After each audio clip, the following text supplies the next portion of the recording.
நாங்கள் செய்திகளை உருவாக்குவதில்லை, உங்களுடைய கதைகளையே சொல்கின்றோம். யூடிவியின் மாலை நேர பிரதான செய்திகளோடு இணைந்து கொள்ளும் நான் நிவேதா ஜெகநாதன். விரிவான செய்திகளுக்கு செல்லும் முன்னர் முதலில் இன்றைய தலைப்புச் செய்திகள். நாளை முதல் ஊரடங்கு சட்டம் என்ற வதந்திகளை நம்ப வேண்டாம் என்கிறது அரசாங்கம். திவுலப்பிட்டிய பெண்ணுக்கு தொற்று ஏற்பட்டதன் மூலம் எங்கே?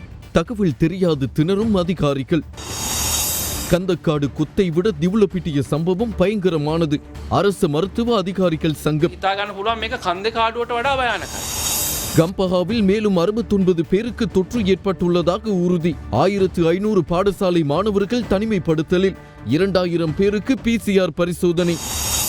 நாடளாவிய ரீதியில் ஊரடங்கு அமுல்படுத்தப்படுமா? பொதுமக்களிடம் விடை தெரியா கேள்வி. அச்சம் கொள்ள தேவையில்லை என்கிறார் பிரதி போலீஸ் மா அதிபர். அவசியமற்ற பயணங்களையும் கூட்டங்களையும் தவிர்க்குமாறு பொதுமக்களிடம் சுகாதார அதிகாரிகள் கோரிக்கை.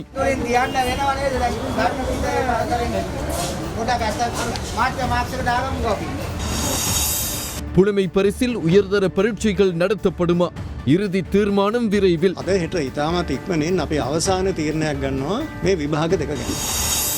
மருத்துவத்திற்கான நோபல் பரிசு 3 பகிர்ந்தளிக்கப்பட்டது.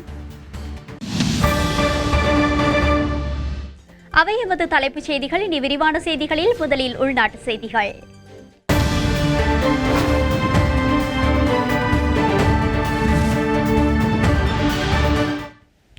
நாட்டில் இன்றைய தினத்திற்குள் 72 கோவிட் தொற்றாளர்கள் அடையாளம் காணப்பட்டுள்ளனர். இந்நிலையில் சுமார் 1500 பாடசாலை மாணவர்கள் தனிமைப்படுத்தலுக்கு உட்படுத்தப்பட்டுள்ளனர். இதேவேளை கம்பஹா மாவட்டத்தில் ஏற்பட்டுள்ள கோவிட் அபாய நிலையை கருத்தில் கொண்டு கம்பஹா மற்றும் கொழும்பு மாவட்டத்தில் உள்ள மக்கள் விழிப்புடன் நடந்து கொள்ள வேண்டும் என்று விசேட வைத்தியர் சுதத் சமரவீர தெரிவித்துள்ளார். மேலும் மினுவாங்கொடையில் உள்ள ஆடை தொழிற்சாலையில் பணியாற்றும் ஊழியர்களிடம் இன்றைய தினம் PCR பரிசோதனைகளும் மேற்கொள்ளப்பட்டுள்ளன. திவுலப்பிட்டிய ஹொரகாஸ்முல்ல போமுகம்மனை கிராமத்தில் உள்ள 39 வயதான பெண் ஒருவருக்கு COVID-19 வைரஸ் தொற்று இருப்பது நேற்று முன்தினம் உறுதி செய்யப்பட்டது.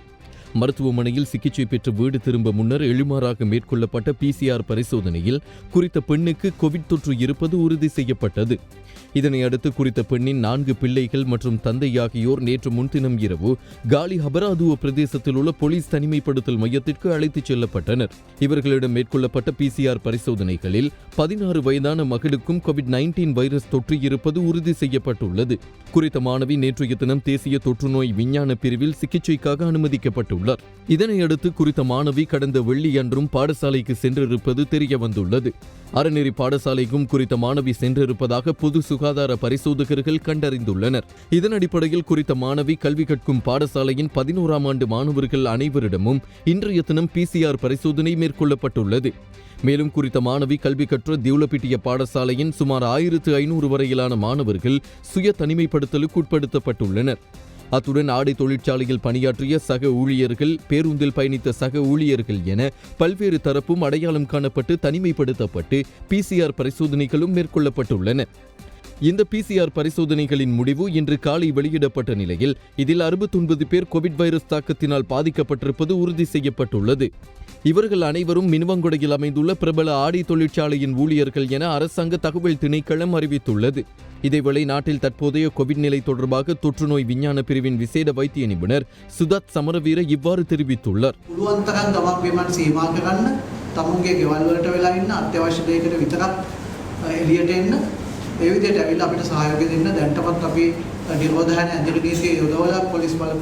தற்போது கம்பஹா கோவிட் அபாய வலயமாக மாறியுள்ளது. குறிப்பாக கம்பஹா மாவட்டத்திற்கு அண்மையில் உள்ள கொழும்பு மாவட்டத்தை சேர்ந்தவர்களும் விழிப்புடன் இருக்க வேண்டும். கொழும்பு மற்றும் கம்பஹா மாவட்டங்களில் உள்ளவர்கள் அவசியமில்லாமல் வெளியிடங்களில் உலாவுவதை தவிர்க்குமாறு நாட்டில் உள்ள அனைவரிடமும் கேட்டுக்கொள்கிறோம். மக்கள் ஒன்று கூடுவதை தவிர்த்துக் கொள்ளுங்கள். அத்தியாவசியமற்ற எந்த ஒரு நிகழ்வுகளையும் தள்ளி போடுங்கள். ඒවගේම ගම්පට ආශ්‍රිතව නිතරම සංචරණය සිදුවෙන කොළඹ දිස්ත්‍රික්කයේ ජනතාව ඉතාමත්ම විමසිලිමත් වෙන්න ඕන. විශේෂයෙන්ම ගම්පහ සහ කොළඹ දිස්ත්‍රික්කවල අනවශ්‍ය විදියට ගැවසෙන ජනතාව ඒකරාශී වෙන කටයුතු කරන්න එපා. இதேவேளை மினுவங்குடை ஆடை தொழிற்சாலை ஊழியர்களிடையே PCR பரிசோதனைகளை மேற்கொள்ளும் நடவடிக்கை இன்று மேற்கொள்ளப்பட்டுள்ளது. இது குறித்து கருத்து தெரிவித்த දෙවලපොළவிற்கான பொது சுகாதார பரிசோதகர் சுசாந்த் ரத்நாயக்க PCR පරීක්ෂණ සිදු කිරීමෙන් අනතුරුව අපි ඒගොල්ලන් ආරක්ෂිතව නැවත නිවාස නිරෝධායන කටයුතු සඳහා ඒ නිවසටම ගෙනihin ඇරලවනවා. இன்றைய நாளுக்குள் இந்த தொழிற்சாலையில் உள்ள அனைவரிடமும் PCR பரிசோதனைகள் மேற்கொள்ளப்படும். குறிப்பிட்ட அட்டவணையொன்றிற்கு அமைய குழுவாக நாம் வீடுகளுக்கு சென்று தனிமைப்படுத்தலில் உள்ளவர்களை அழைத்து வருகிறோம். பரிசோதனைக்கான மாதிரிகளை பெற்றதன் பின்னர் வாகனங்களில் அவர்களை பாதுகாப்பாக வீடுகளுக்கே கொண்டு சென்று விடுகிறோம். පරීක්ෂක අමතා ඒ අදාළ රෝහල් ගත වීම සහ ප්‍රතිකාර සහ උපදෙස් පතන ලෙස මම ගෞරවයෙන් මහජනතාවගෙන් ඉල්ලා සිටිනවා. இந்நிலையில் இன்று மாலை 6 மணி வரையில் புதிதாக 72 கோவிட்-19 தொற்றாளர்கள் நாட்டில் இனம் காணப்பட்டுள்ளனர். இவர்களில் 69 பேர் மினுவாங்குடை ஆடை தொழிற்சாலை ஊழியர்கள் என்பதோடு 2 துபாயிலிருந்து நாடு திரும்பியவர்கள், 1 துபாயிலிருந்து நாடு திரும்பிய மாலுமி. எனவே நாட்டில் இனம் காணப்பட்ட மொத்த கோவிட் தொற்றாளர்களின் எண்ணிக்கை 3474ஆக அதிகரித்துள்ளது. இவர்களில் 3259 பேர் குணமடைந்துள்ளனர். சிகிச்சை பெற்று வரும் கோவிட்-19 வைரஸ் தொற்றாளர்களின் எண்ணிக்கை 201ஆக உயர்வடைந்துள்ளது. இவர்களில் 3259 பேர் குணமடைந்துள்ளனர். சிகிச்சை பெற்று வரும் கோவிட்-19 வைரஸ் தொற்றாளர்களின் எண்ணிக்கை 201ஆக உயர்வடைந்துள்ளது. நாட்டில் மீண்டும் உருவெடுத்துள்ள கோவிட் தொற்றை சமூக பரவல் என்றே அடையாளப்படுத்த வேண்டியுள்ளதாக அரசு மருத்துவ அதிகாரிகள் சங்கம் தெரிவித்துள்ளது. தற்போது கோவிட் தொற்றினால் பாதிக்கப்பட்டுள்ள சகலரையும் கண்டறிய எதிர்வரும் 72 மணித்தியாலங்கள் பொதுமக்கள் தங்களால் முடியுமான முழுமையான ஒத்துழைப்பை வழங்குமாறு அரசு மருத்துவ அதிகாரிகள் சங்கம் வேண்டுகோள் விடுத்துள்ளது. இன்று நடந்த செய்தியாளர் சந்திப்பில் வைத்தே இந்த சங்கம் இந்த வேண்டுகோளை விடுத்துள்ளது. දැන් මේ වගේ තත්ත්වයකදී අපිට උපකල්පනය කරන්න සිද්ධ වෙනවා සමාජය තුලින් තමයි මේ කාන්තාවට රෝගේ වැළඳුනේ කියලා. ඒක තමයි භයානක තත්ත්වය. මේ කාන්තාව වැඩ කරපු ඒ තට්ටුවේ විතරක්, ඒ කියන්නේ මෙයත් සමග ඍජු ලෙස ගැටුණු ඒ තට්ටුවේ විතරක් 683 දෙනෙක් වැඩ කරලා තියෙනවා. ඒතර හිතා ගන්න පුළුවන් මේක කන්දේ කාඩුවට වඩා භයානකයි. කන්දේ කාඩුවේ අපිට තිබිච්ච අවදානමට වඩා වැඩි අවදානමක් ඇවිල්ලා තියෙනවා. දැන් ඒක වඩාත් අහුරු වෙනවා. ඊයේ දවසේ තුල අපි පරීක්ෂා කරපු PCR සාම්පල් 92කින් 69ක් පොසිටිව්. දැන් ප්‍රතිශතයක් විදිහට හදලා බලන්න 92කින් 69ක් පොසිටිව් කියන්නේ 100ට කොච්චරක් පොසිටිව් වෙලා තියෙනවා. ඉතුරු 1600ක් විතර ඉතුරු වෙලා තියෙන ඒ අය සාම්පල් පරීක්ෂා කරනවා නම් කීයක් පොසිටිව් වෙයිද? අවදානම කොච්චරක්? මේ ඇඟලුම් කම්හලේ සේවය කරලා තියෙන මිනුවන්ගොඩ වැඩ කරන 1700ක් නෙමෙයි. දැන් අපි මිනුවන්ගොඩ ගැන කතා කරනවා. මිනුවන්ගොඩ ප්‍රදේශයේ ගෙවල් තියෙන 1700ක් නෙමෙයි. එතකොට ලංකාව පුරාම මේ පිරිස ව්‍යාප්ත වෙලා තියෙන්න පුළුවන්. දැන් ප්‍රශ්නේ තියෙන්නේ මේ වගේ ලොකු පිරිසක් එකපාර ආවම අපිට ධාරිතාව තියනවද, හැකියාව තියනවද PCR කරන්න? කෙසේ හෝ කළ යුතුයි. අපිට පැය 72 කාලයක් ලබා දෙන්න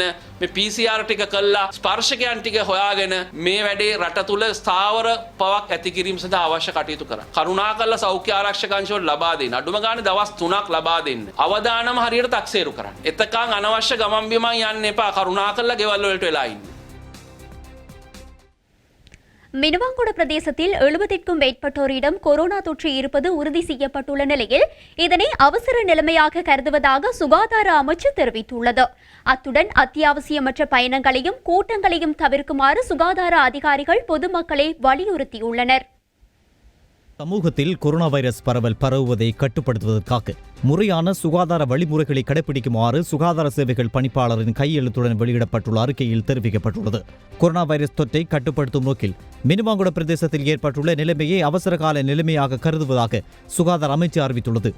சமூகத்திலிருந்து பெண்ணொருவர் கொரோனா தொற்றுக்கு உள்ளாகியிருந்த நிலையில் இந்த அவசர நிலைமையை சுகாதார அமைச்சு அறிவித்துள்ளது.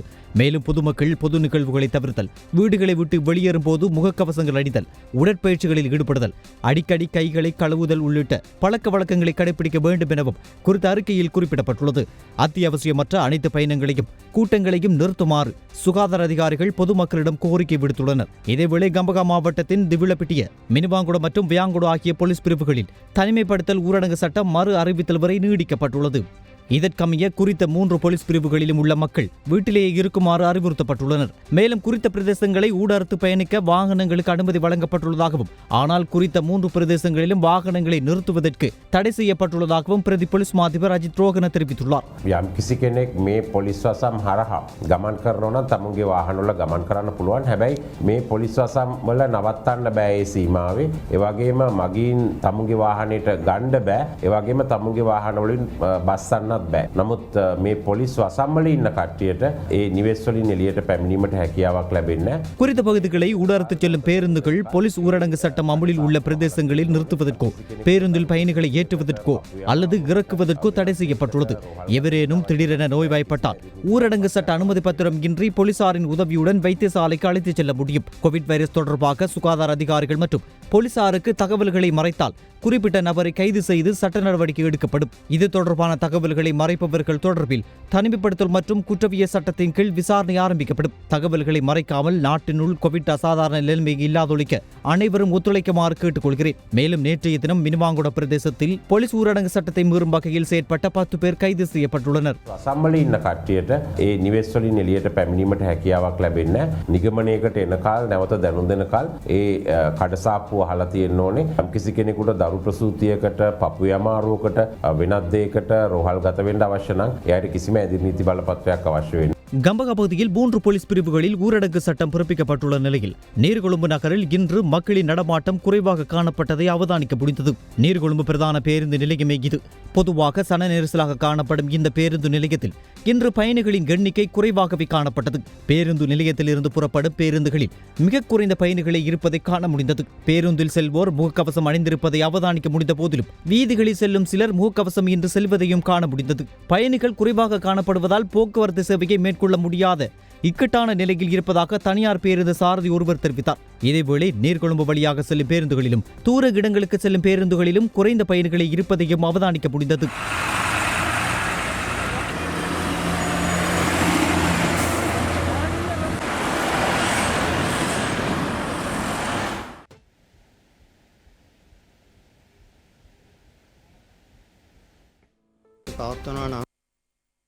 திவலப்பிட்டிய பகுதியில் உள்ள ஆடை தொழிற்சாலை ஊழியர்களுக்கிடையில் மேற்கொள்ளப்பட்ட பரிசோதனை முடிவுகளின்படி மேலும் 5 பேருக்கு கொரோனா தொற்று உறுதி செய்யப்பட்டுள்ளது. எனவே இன்றைய தினத்தில் மாத்திரம் 77 பேருக்கு கோவிட் தொற்று உறுதி செய்யப்பட்டுள்ளதாக செய்திகள் வெளியாகியுள்ளன. நாடளாவிய ரீதியில் ஊரடங்கு அமல்படுத்தப்படுமா என்ற கேள்வியும் பதற்றமும் பொதுமக்களிடம் ஏற்பட்டுள்ளது. எனினும் இது குறித்து அச்சமோ பதற்றமோ அடைய தேவையில்லை என அரசாங்கம் அறிவித்துள்ளது. நாளை முதல் நாடளாவிய ரீதியில் ஊரடங்கு சட்டம் அமல்படுத்தப்படும் என்று சமூக வலைதளங்களில் தகவல்கள் பரப்பப்படுகின்ற போதிலும் இந்த தகவல்களில் எந்தவித உண்மையும் இல்லை என்று ஜனாதிபதி ஊடகப் பிரிவு அறிவித்துள்ளது. 5ஆம் ஆண்டு புலமை பரிசில் பரீட்சை மற்றும் உயர்தர பரீட்சை ஆகியவற்றை நடத்துவது குறித்து 2 தினங்களுக்குள் இறுதி தீர்மானம் எடுக்கப்படும் என கல்வி அமைச்சர் பேராசிரியர் GL பீரிஸ் தெரிவித்துள்ளார்.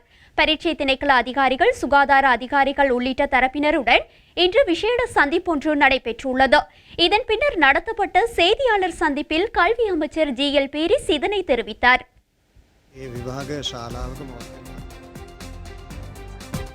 5ஆம் ஆண்டு புலமை பரிசில் பரீட்சை, உயர்தர பரீட்சை ஆகியவற்றை நடத்துவது குறித்து தீர்மானிக்கும் விசேட கூட்டம் ஒன்று இன்று நடைபெற்றது. இந்த கூட்டத்தின் பின்னர் கல்வி அமைச்சர் பேராசிரியர் GL பீரிஸ் ஊடகவியலாளர் சந்திப்பொன்றை நடத்தினார். இங்கு கருத்து தெரிவித்த கல்வி அமைச்சர் குறித்த பரீட்சைகள் குறித்து நாளை அல்லது நாளை மறுதினம் இறுதி முடிவு எடுக்கப்படும் என்று தெரிவித்தார்.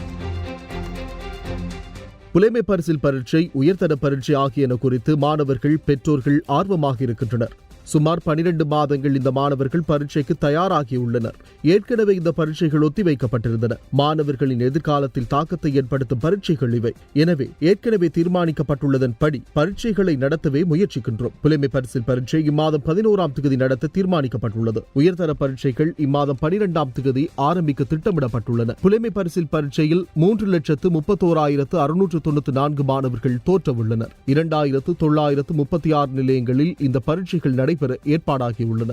உயர்தர பரீட்சையை 3,62,824 மாணவர்கள் எழுதுகின்றனர். 2,648 மத்திய நிலையங்களில் இந்த பரீட்சைகள் நடைபெறுகின்றன. இதன்படி ஒரு மத்திய நிலையத்தில் அதிகபட்சமாக 165 பேர் சமூகம் அளிப்பர். புலமை பரிசில் பரீட்சைகள் அரை நாள் மட்டுமே நடக்கும். இந்த பரீட்சைகளை நடத்துவதாயின் முன்னேற்பாடான நடவடிக்கைகள் சிலவற்றை எடுக்க வேண்டும். வெள்ளிக்கிழமைக்கு முன்னர் குறித்த பிள்ளைகளின் சுகாதார அறிக்கை உள்ளிட்ட விவரங்களை பெற்றோரிடம் பெற வேண்டும். பின்னர் தேவை ஏற்படின் அவர்களை கண்டறியும் வகையில் இவை சேகரிக்கப்பட வேண்டும். அத்துடன் சுகாதார நடைமுறைகளான 1 மீட்டர் தூரம், முகக்கவசம் அணிவது ஆகியவற்றை கடுமையாக பின்பற்ற வேண்டும். எந்த ஒரு தீர்மானம் எடுத்தாலும் பிள்ளைகளின் சுகாதாரத்தை மையப்படுத்தியே தீர்மானம் எடுக்க வேண்டியுள்ளது. எனவே இன்னும் 2 தினங்களுக்குள் இந்த பரீட்சைகள் குறித்து இறுதி தீர்மானம் ஒன்றை எடுக்க எதிர்பார்த்துள்ளோம். தற்பொழுது நாட்டில் ஏற்பட்டுள்ள நிலைமைக்கு மத்தியில் சுகாதார பாதுகாப்பை கருத்தில் கொண்டு பரீட்சை சான்றிதழ்கள் பெற விரும்புவோர் இணையமூடாக விண்ணப்பிக்குமாறு பரீட்சைகள் திணைக்களம் தெரிவித்துள்ளது. பரீட்சை திணைக்களத்துக்கு வரும் பொதுமக்களை கட்டுப்படுத்தும் வகையில் இந்த நடவடிக்கை மேற்கொள்ளப்பட்டுள்ளது.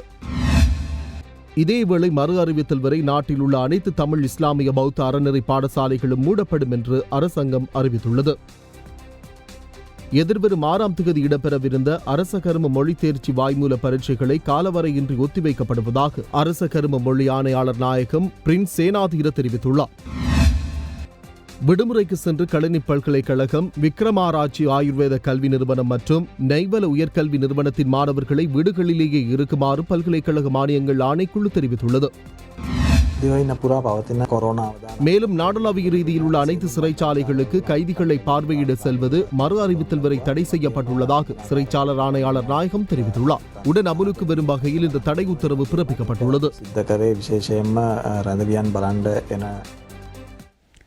நாடாளுமன்றத்தில் சமர்ப்பிக்கப்பட்டுள்ள 20வது அரசியலமைப்பு திருத்த சட்டமூலத்தை சவாலுக்கு உட்படுத்தி தாக்கல் செய்யப்பட்டுள்ள மனுக்கள் மீதான பரிசீலனை நிறைவடைந்துள்ளதாக உயர் நீதிமன்றம் அறிவித்துள்ளது. அதன்படி உயர் நீதிமன்றத்தின் தீர்மானம் ஜனாதிபதி மற்றும் சபாநாயகரிடம் அக்டோபர் மாதம் 13ஆம் தேதி அளவில் ஒப்படைக்கப்பட உள்ளதாகவும் தெரிவிக்கப்படுகின்றது.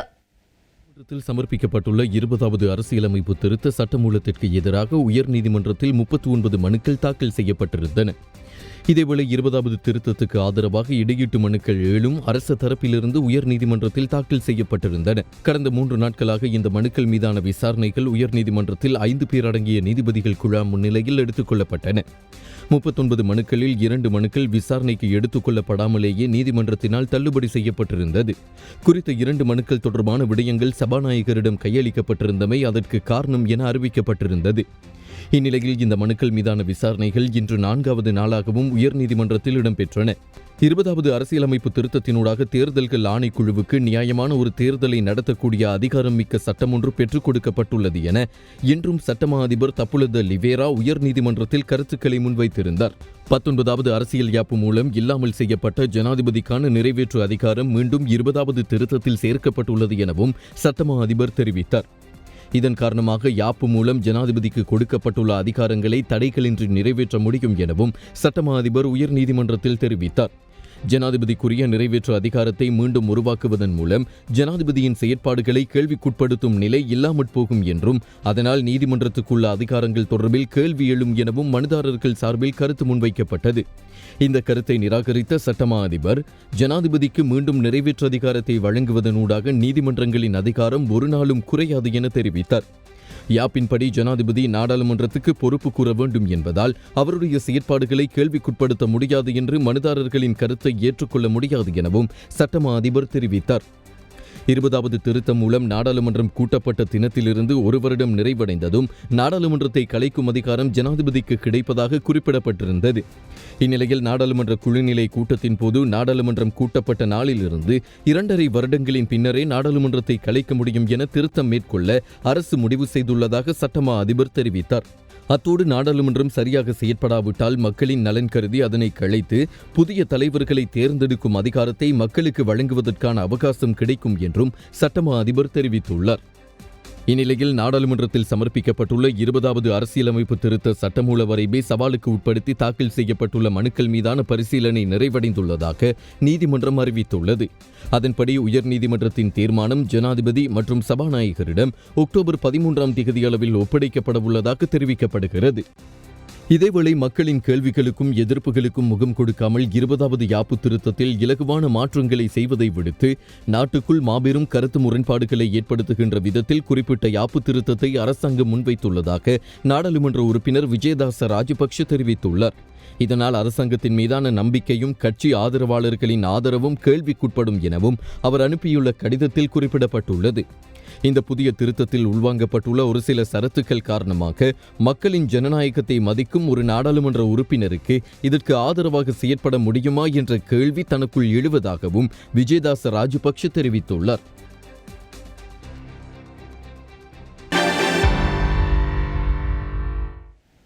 உயிர்த்த ஞாயிறு தாக்குதல் தொடர்பில் ஆராயும் ஜனாதிபதி ஆணைக்குழுவில் சுமார் 7 மணி நேரம் சாட்சியம் வழங்கியதன் பின்னர் முன்னாள் ஜனாதிபதி மைத்ரிபால சிறிசேன அங்கிருந்து வெளியேறினார். உயிர்த்த ஞாயிறு தாக்குதல் தொடர்பாக சாட்சியம் ஒன்றை பெற்றுக் கொள்வதற்காக ஜனாதிபதி விசாரணை ஆணைக்குழுவினால் முன்னாள் ஜனாதிபதி மைத்திரிபால சிறிசேனவுக்கு அழைப்பு விடுக்கப்பட்டது. குறித்த அழைப்புக்கு அமையவே மைத்திரிபால சிறிசேன இன்று ஜனாதிபதி விசாரணை ஆணைக்குழுவில் முன்னிலையாகி இருந்தார். சுமார் 7 மணி நேரம் சாட்சியம் வழங்கியதன் பின்னர் முன்னாள் ஜனாதிபதி மைத்திரிபால சிறிசேன அங்கிருந்து வெளியேறியுள்ளார். இந்நிலையில் முன்னாள் ஜனாதிபதியின் சாட்சி பதிவு செய்யும் நடவடிக்கையானது அக்டோபர் மாதம் 12ஆம் தேதி வரை பிற்போடப்பட்டுள்ளது. இதேவேளை ஐக்கிய தேசிய கட்சியின் தலைவர் ரணில் விக்ரமசிங்கவும் சாட்சியம் ஒன்றை வழங்குவதற்காக ஜனாதிபதி விசாரணை ஆணைக்குழுவில் நாளை முன்னிலையாக உள்ளார். இந்நிலையில் இந்த தாக்குதல் சம்பவங்கள் குறித்த விசாரணைக்காக அமைக்கப்பட்டுள்ள ஜனாதிபதி விசாரணை ஆணைக்குழு தொடர்ந்தும் பல்வேறு தரப்பினரிடமும் சாட்சியங்களை பதிவு செய்து வருகின்றமை குறிப்பிடத்தக்கது. போதைப்பொருள் பாவனை உட்பட பல குற்றங்களுடன் தொடர்புடையோர் கைதாகும் எண்ணிக்கை நாளுக்கு நாள் அதிகரித்து வரும் நிலையில் நாட்டில் இன்றைய தினமும் குற்றச் செயல்களுடன் தொடர்புடைய பலர் கைது செய்யப்பட்டுள்ளனர். மேல் மாகாணத்தின் பல பாகங்களிலும் மேற்கொள்ளப்பட்ட விசேட சோதனை நடவடிக்கைகளின் போது பல்வேறு குற்ற செயல்களுடன் தொடர்புடைய 148 பேர் கைது செய்யப்பட்டுள்ளனர். மேல் மாகாணத்திற்கு பொறுப்பான பிரதி காவல்துறை மா அதிபர் தேசபந்து தென்னகோன் இதனை தெரிவித்துள்ளார். திகிவலை போலீஸ் நிலையத்தில் குற்றத்தடுப்பு பிரிவின் பொறுப்பதிகாரிக்கு லஞ்சம் கொடுக்க முற்பட்ட நபர் ஒருவர் கைது செய்யப்பட்டுள்ளார். குறித்த நபரிடமிருந்து 26 அடையாள அட்டைகள், 88 கடவுச்சீட்டுகள் மற்றும் 3 ஓட்டுநர் அனுமதி பத்திரங்கள் என்பன கைப்பற்றப்பட்டுள்ளதாக தெரிவிக்கப்படுகின்றது. நெல்லிகள சர்வதேச பௌத்த மத்திய நிலையத்தை புனரமைப்பதாக கூறி பண மோசடியில் ஈடுபட்ட 3 பேர் கைது செய்யப்பட்டுள்ளனர். பேராதெனிய போலீசாரினால் இவர்கள் கைது செய்யப்பட்டுள்ளனர். குறித்த மூவரும் இந்த நிலையத்தை புனரமைப்பு செய்வதாக தெரிவித்து நாட்டின் பல பாகங்களிலும் பற்றுச்சீட்டுகளை விற்பனை செய்து கிடைக்கப்பெற்ற பணத்தை மோசடி செய்துள்ளதாக குற்றம் சாட்டப்பட்டுள்ளது. சட்டவிரோத துப்பாக்கி விற்பனை நிலையம் ஒன்று சுற்றி வளைக்கப்பட்டுள்ளதுடன் சந்தேக நபர் ஒருவரும் கைது செய்யப்பட்டுள்ளதாக போலீஸ் ஊடக பிரிவு தெரிவித்துள்ளது. ஹீங்கம போலீஸ் பிரிவிற்குட்பட்ட சேத்தியகிரி பகுதியில் நேற்று முற்பகல் மேற்கொள்ளப்பட்ட சோதனை நடவடிக்கையிலேயே சந்தேக நபர் கைது செய்யப்பட்டுள்ளார். குறித்த சட்டவிரோத துப்பாக்கி உற்பத்தி நிலையத்திலிருந்து போரா 12 வகை துப்பாக்கி ஒன்று, உள்நாட்டு துப்பாக்கிகள் 11, போரா 12 ரக துப்பாக்கி ரவைகள் 7, போரா 12 ரக வெற்று துப்பாக்கி ரவைகள் 15, ஈய உருகிகள் 13, ஈய கட்டைகள் 33, வானவெடிகள் 10 மற்றும் இரும்பு நாடா 14 ஆகியவை உள்ளிட்ட பல பொருட்கள் கைப்பற்றப்பட்டுள்ளதாக போலீசார் தெரிவிக்கின்றனர். 16 வருடங்கள் தாய் யார் என்று தெரியாமல் வளர்ந்த பிள்ளையின் தாயை உறுதி செய்வதற்கான மரபணு பரிசோதனை மேற்கொள்ள நடவடிக்கை எடுக்கப்பட்டுள்ளது. சமாதுரை நீதிமன்ற நீதவான் மரபணு பரிசோதனைக்கான உத்தரவை பிறப்பித்துள்ளார்.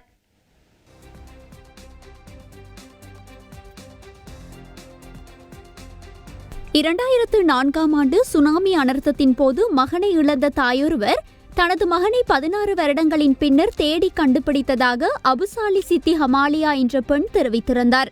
எனினும் குறித்த மகனுக்கு உரிமை கோரி நூரல் இன்சான் என்ற பெண் கடந்த 2ஆம் தேதி சமாதுரை போலீஸ் நிலையத்தில் முறையிட்டிருந்தார். இந்த முறைப்பாட்டை சமாதுரை நீதிமன்ற நீதவான் முன்னிலையில் போலீசார் சமர்ப்பிக்க நீதவான் MIM ரிஸ்வி முன்னிலையில் இந்த வழக்கு விசாரணைக்கு வந்தது.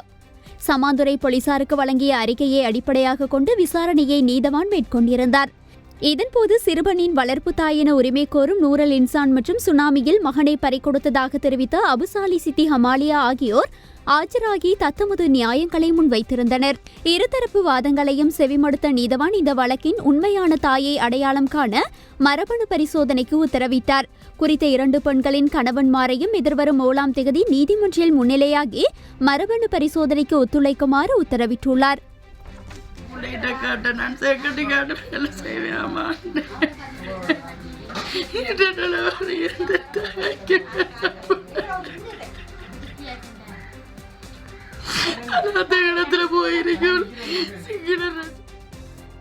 இத்துடன் எமது செய்தி அறிக்கை நிறைவு பெறுகின்றது. தொடர்ந்தும் UTVயின் நிகழ்ச்சிகளோடு இணைந்திருங்கள்.